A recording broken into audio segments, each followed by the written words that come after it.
Praise the Lord, ஹல்லேலூயா. சீயோன் லெந்துகால வேதாகம ஆய்விற்கு அன்போடு கூட இயேசு கிறிஸ்துவின் நாமத்தில் உங்களை வரவேற்கிறேன். இன்றைய தினத்திலும் 10வது நாளாக 2 சாமுவேல் புஸ்தகத்திலிருந்து சிலுவையின் நிழலை குறித்து நாம் தியானிக்க போகிறோம். கர்த்தருடைய பரிசுத்த நாமத்திற்கு மகிமை உண்டாவதாக. ஆம், பழைய ஏற்பாட்டு ஆகமங்களிலும் சிலுவையின் நிழல் கொடுக்கப்பட்டிருக்கிறது. மோசே தொடங்கி சகல தீர்க்கதரிசிகளும் எழுதிய வேத வாக்கியங்களில் இந்த சிலுவையின் நிழலை நாம் காணலாம். இந்த சிலுவையின் நிழல் புதிய ஏற்பாட்டிலே இயேசு கிறிஸ்துவானவர் வருகையிலே அது நிஜமாகி நமக்கு தேவ கிருபையை கொண்டு வந்திருக்கிறது குறித்து நாம் அறிந்திருக்கிறோம். கர்த்தருடைய மகிமை உண்டு. 2 சாமுவேல் 24வது அதிகாரத்திலே எபூசியனாகிய அர்வானின் களத்திலே கர்த்தருக்கு ஒரு பலிபீடத்தை உண்டாக்க வேண்டும் என்று சொல்லி கர்த்ததாமே காத் என்ற தீர்க்கதரிசியின் மூலமாக தாவீதுக்கு அறிவித்தார். கர்த்தருடைய மகிமை உண்டாவதாக. ஆம், அந்த எபூசியன் எருசலேமிலே அந்த களம் இருக்கிறது. அந்த களத்திலே அந்த இடத்தில்தான் கிறிஸ்துவானவர் அந்த எருசலேமிலே அவர் தமது ஜீவனை நமக்காக தந்திருக்கிறார். கிருபாதார வழியாக தம்மையே ஒப்பு கொடுத்திருக்கிறார். கர்த்தருடைய பரிசுத்த நாமத்திற்கு மகிமை உண்டாவதாக. ஆம், அந்த கிருபாதார வழிக்குத்தான் நிழலாக அந்த அர்வானின் களத்திலே ஒப்பு கொடுக்கப்பட்ட பலி நிற்கிறது. கர்த்தருடைய பரிசுத்த நாமத்திற்கு மகிமை உண்டாவதாக. ஆம், கர்த்தருடைய கோபம் இஸ்ரவேலில் மூண்டிருந்தது. ஏனென்று சொன்னால் தாவீது இங்கே லக்கம் பார்க்கும்படியாக சத்ருவினால் ஏவப்பட்டிருந்தான், சாத்தானினால் ஏவப்பட்டிருந்தான் சொல்லி 1 நாளாகமம் 21ஆம் அதிகாரத்துல எழுதப்பட்டிருக்கிறது. கர்த்தருடைய நாமத்துக்கு மகிமை உண்டாவதாக. ஆம், சாத்தான் இஸ்ரவேலுக்கு விரோதமாய் எழும்பி இஸ்ரவேலை தொகையிடுவதற்கு தாவீதை ஏவி விட்டான். தாவீதும் அதற்கு உடன்பட்டு விட்டார். கர்த்தருடைய நாமத்துக்கு மகிமை உண்டா. ஏதேன் தோட்டத்திலே ஏவாளை வஞ்சித்த அதே தாவீது இங்கே தாவீதையும் வஞ்சிக்கிற காரியத்தை, சத்ருவானவன் தாவீதையும் வஞ்சிக்கிற காரியத்தை குறித்து பார்க்கிறோம்.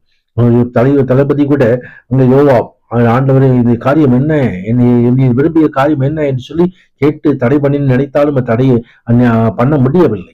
கர்த்தருடைய யாத்திராகமத்திலே கர்த்தராகிய தேவன் ஏற்கனவே ஒரு கட்டளை கொடுத்திருந்தார்.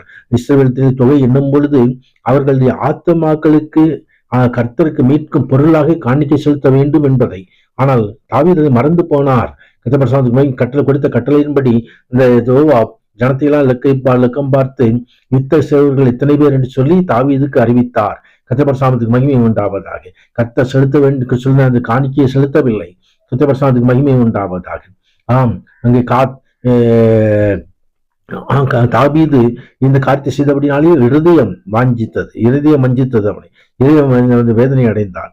அந்த தீர்க்கதரிசி தாவீது இடத்துல வந்து இதன் தண்டனையாக, இந்த பாவத்துக்கு தண்டனையாக 7 வருஷம் பஞ்சம் அல்லது 3 வருஷம் சத்துருக்கள் உண்மை துமிழ்தொடர வேண்டும் அல்லது 3 நாள் கொள்ளை நோய் உண்டாகும், எது ஒன்று தேர்ந்தெடுப்பேன் சொல்லும் பொழுது கர்த்தருடைய கரத்திலே நான் விழுவேனாக என்று சொல்லி அங்கே கொள்ளை நோய்க்கு துணை ஒப்பு கொடுத்திருந்தார்.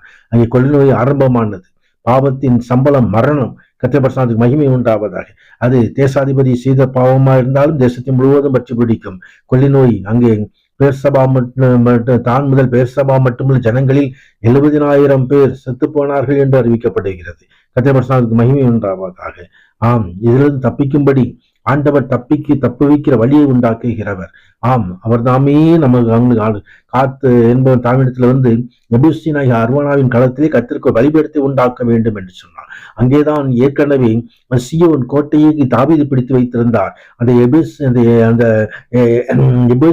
என்று சொல்லப்படுகிறான அந்த எருசலேமை தாவீது, ஆனாலும் அந்த 50 சேக்கல் நிறை கொடுத்து அந்த களத்தை வாங்கினார். கர்த்தருக்கு மகிமை உண்டாவதாக. ஆம், 1 நாளாகமத்திலே 600 சேக்கல் பொன்னை குடித்து நிலம் முழுவதும் வாங்கினார் என்று எழுதப்பட்டிருக்கிறது. கர்த்தருக்கு பலிபீடத்தை கட்டி கர்த்தருக்கு வேண்டுதல் செய்த போது வேண்டுதலை கேட்டார். வாதி நிறுத்தப்பட்டது. கர்த்தருக்கு மகிமை உண்டு. அந்த இது நிழலாக நமக்கு கொடுக்கப்பட்டிருக்கிறது. நாம் கர்த்தருடைய சமூகத்திலே நாமும் பாவ மன்னிப்பைக்காக இந்த நேரத்திலும் அவருடைய சமூகத்தை ஒப்புக் கொடுப்பு உன்னதான தேவன் மகிமையான காரியங்கள் செய்தருள்வாராக. ஆமென். ஆமென்.